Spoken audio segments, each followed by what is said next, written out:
Ассаляму алейкум ва рахматуллахи ва баракату. Бисмиллах. Альхамдулиллах. Вассалату вассалям аля расулиллах. Мы с вами продолжаем изучать адабы, этикет, чтение Корана. И самое первое, самое важное правило не только в чтении Корана, но и в совершении любых видов деяний – это правильный ният, это правильное намерение. Мусульманин должен совершать свои благодеяния только с одной целью – ради довольства Всевышнего Аллаха. Даже если эти дела принесут за собой какие-то плоды, тот же баракат жизни, тот же баракат риска или еще что-то, да, кто-то там постится и худеет, может быть, да, радуется, хотя не факт, что он худеет или просто вода уходит. Это все потом. Это все, скажем так, сладкие плоды поклонения. Но мы не ради этого это делаем. Мы делаем все ради довольства Аллаха. Поэтому Аллах сказал: «Вама умиру илля лиябудуллаха мухлисина лахуддин». То есть мы не повелевали им ничего, кроме как, чтобы они поклонялись искренне. Поэтому все должно быть ради довольства Аллаха, и Аллах примет только те дела, которые совершаются только ради Него. И поэтому, несмотря на то, что ният, намерение, с одной стороны, оно очень легкое, ты просто обозначил свое намерение, что ты сейчас делаешь, ради кого это делаешь, да? Но с другой стороны, шайтан делает все, чтобы намерение было неправильным, или же поменять намерение мусульманина. И поэтому праведные предшественники, они, когда смотрели на намерение и на само дело, для них правильное намерение было куда сложнее, куда сложным процессом, чем само дело. Вот, например, там надо человеку пойти куда-то, кому-то помочь, да? Вот это дело. А перед тем, как пойти куда-то кому-то помочь, ради Аллаха, нужно правильное намерение сделать. Вот сегодня для нас, намерение, оно, не отнимает никакого времени, и даже для нас это, такое самое простое. Куда сложнее пойти куда-то, помочь, совершить какой-то вид дела, так ведь, благого дела. Вот для праведных предшественников куда сложнее было намерение свое сделать, чем и контролировать, что это будет только ради Аллаха, чем совершение этого дела. Поэтому для них иногда, может быть, встать на тахаджуд и всю ночь выстаивать в киямах было проще, чем вопрос правильного намерения. Потому что они знали ценность намерения, и они знали, что из-за намерения человек может потерять все. Вот как мы с вами приводили пример, да, 3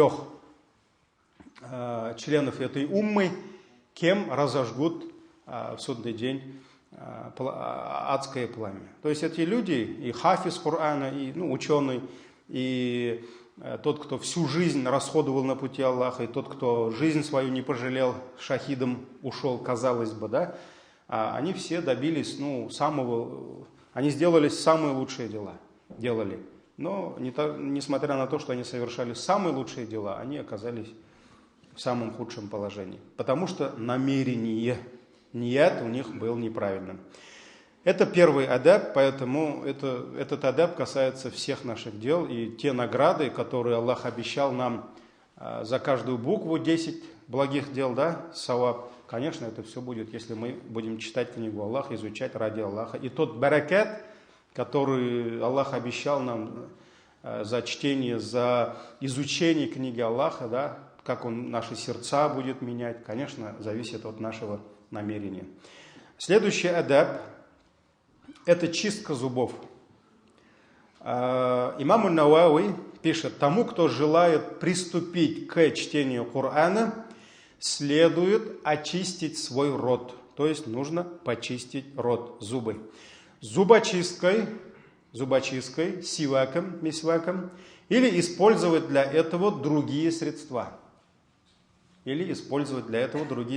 Давайте сейчас мы с вами вспомним тот момент, что эта книга была написана еще в каком веке.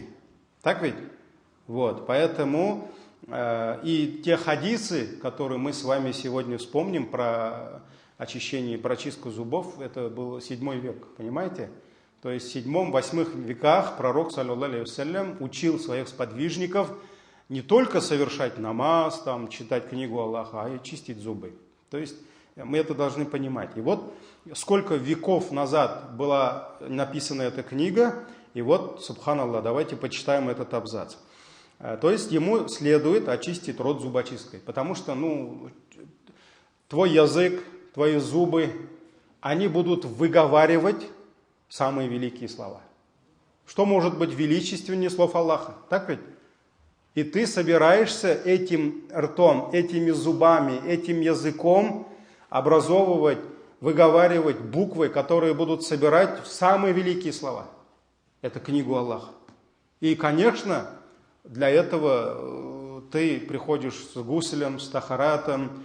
И одно из адабов чтения Корана – чистить зубы. То есть твой рот, твои зубы должны быть чистыми. Лучше всего для этого использовать, то есть мы сейчас возвращаемся на сколько веков назад, так ведь? Где не было зубных щеток, не было зубных паст, не было механических зубных, электрических зубных щеток, да? Не было там ультразвуковых зубных щеток, всего этого не было. Вот давайте мы возвращаемся в те века. И он говорит, и он пишет, чем лучше чистить зубы. Лучше всего использовать зубочистку из арака. Мы знаем сивак, так ведь, не будем сейчас углубляться в это, сколько пользы, сколько... про это можно в интернете найти, какую пользу приносит тот же сивак, да. Лучше всего использовать зубочистку из арака, но можно пользоваться и другими зубочистками, сделанными из других кустарников. То есть тогда не было щеток, не было зубных паст, никто этим не занимался, и брали то, что им Аллах Тааля давал через их природу. То есть они брали ветки, корни, ломали, так ведь, и превращали, вот как с сиваком мы пользуемся, зубами делаем щетку на некоторое время, оно хватает его. Это да, конечно, это не синтетика, надолго не хватит, но образовывается некая щетка, и этой щеткой мы чистим зубы. То есть можно использовать, если сивака нет, если арака нет, то можно использовать зубочистки, которые сделаны из других кустарников или деревьев. Как можно пользоваться? Можно, например, пользоваться грубой материей. То есть, например, если нет никаких больше других вариантов, можно взять просто тряпку, грубую материю, да, и этой тряпкой можно нормально почистить зубы. Это тоже как бы в каком-то роде помогает. Вот это сколько веков назад все было написано. Относительно возможности очищения зубов с помощью пальца, потому что есть еще способ во время тахарата, даже есть это в книгах, да, фикха, можно, если сивака нет, можно зубами, а зубы можно чистить пальцами вот так.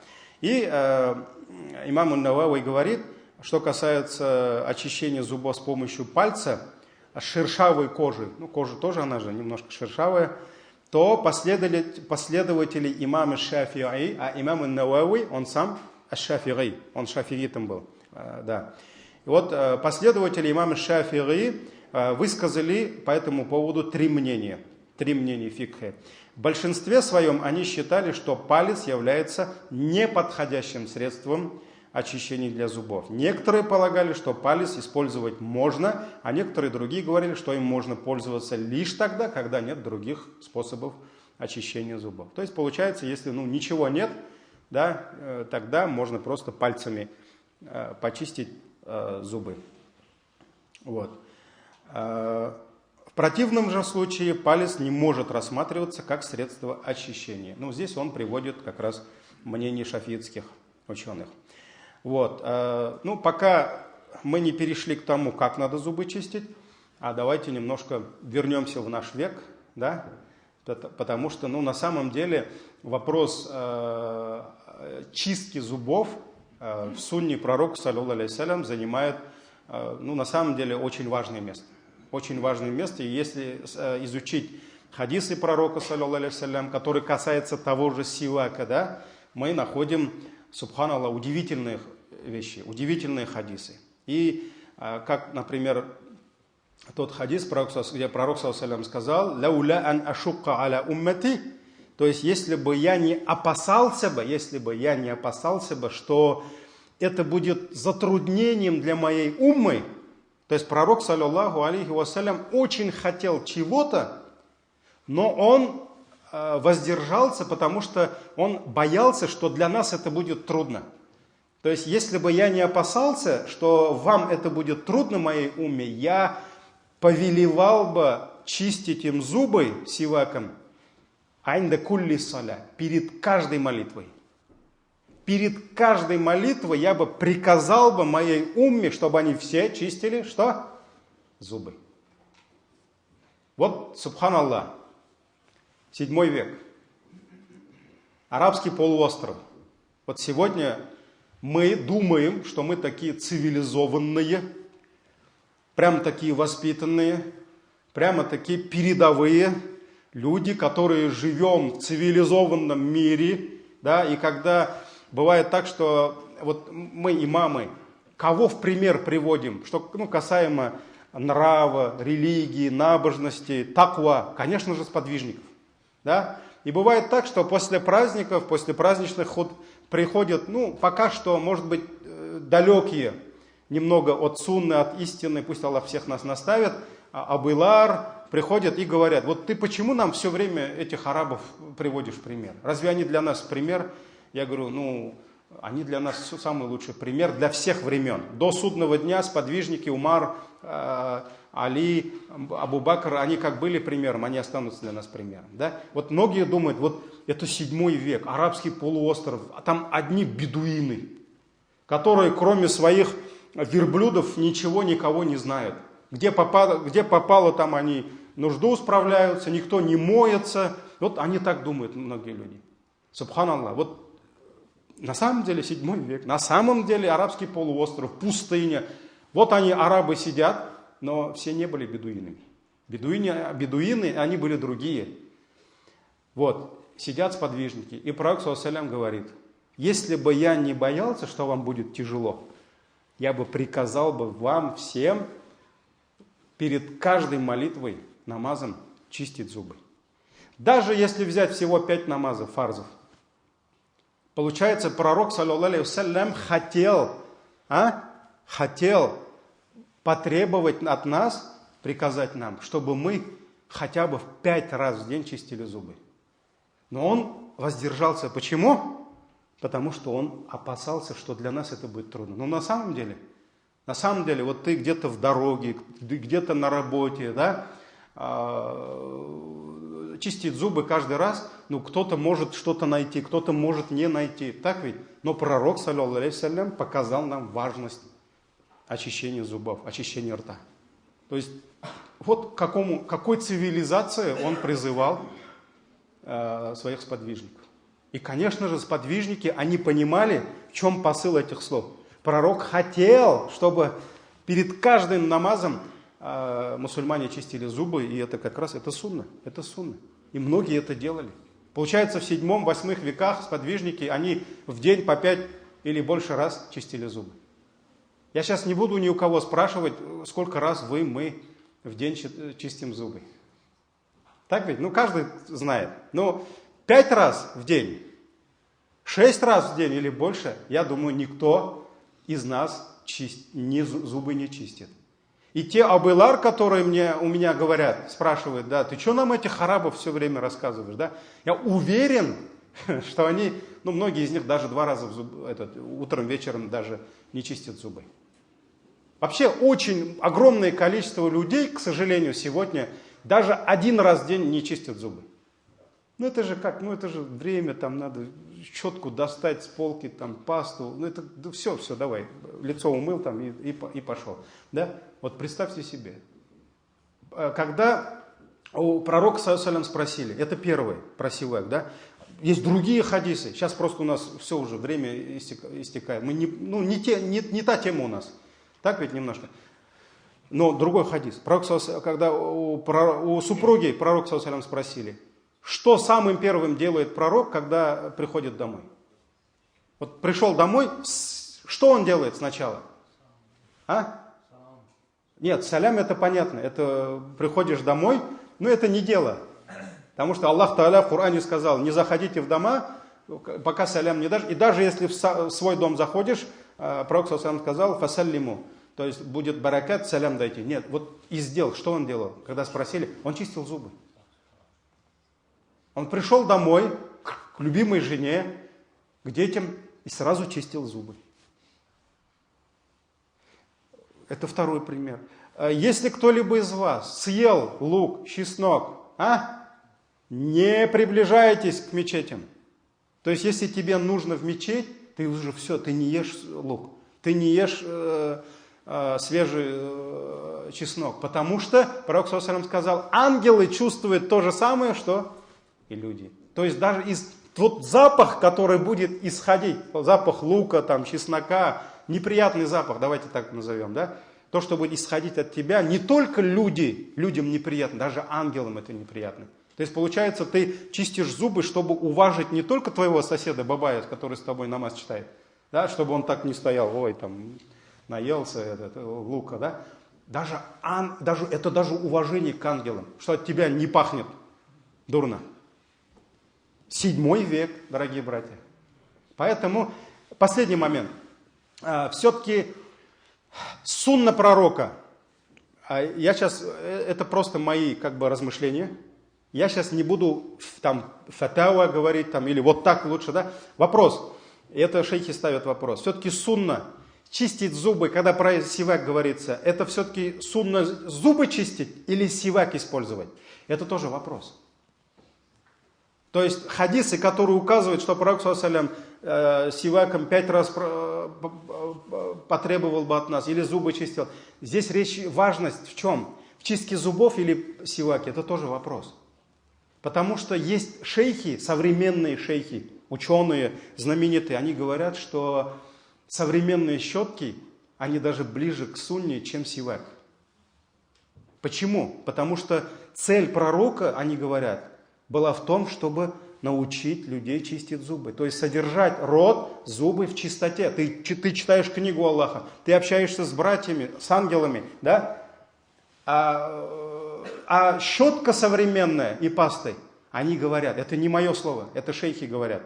И это не шейхи с соседней деревни, это такие знаменитые шейхи, да, у нас, которые признанные ученые, они говорят, что вот эта щетка современная и паста, она выполняет это условие больше, чем сивак.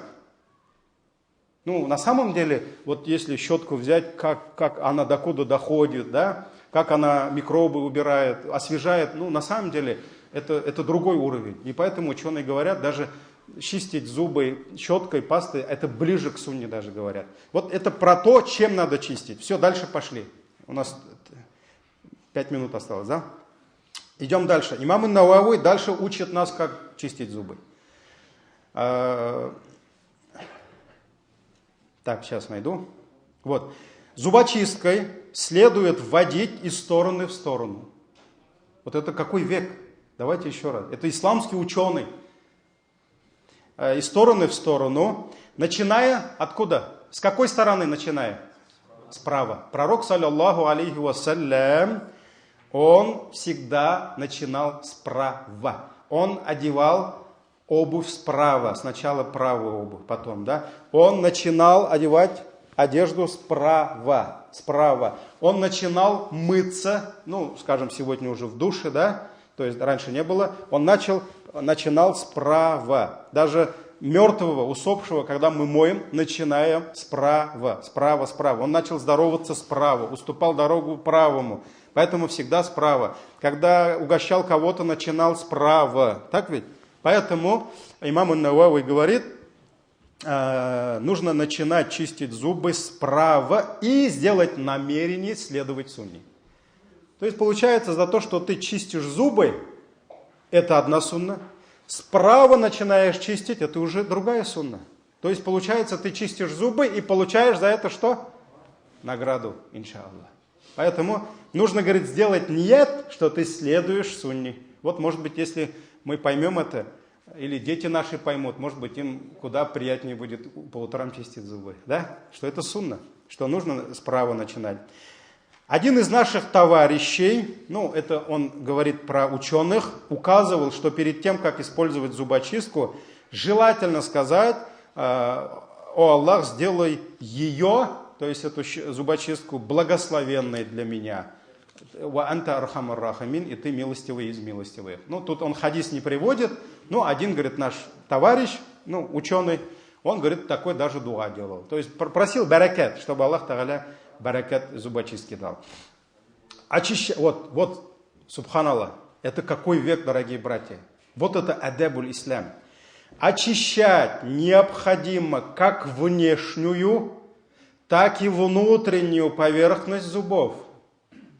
Он учит нас, этот ученый величайший, учит нас, как подробно чистить зубы. То есть не надо вот так, только мы же детей учим, с интернета скачиваем фотографии, вот как надо, и изнутри. Вот он говорит, очищать необходимо как внешнюю, так и внутреннюю поверхность зубов.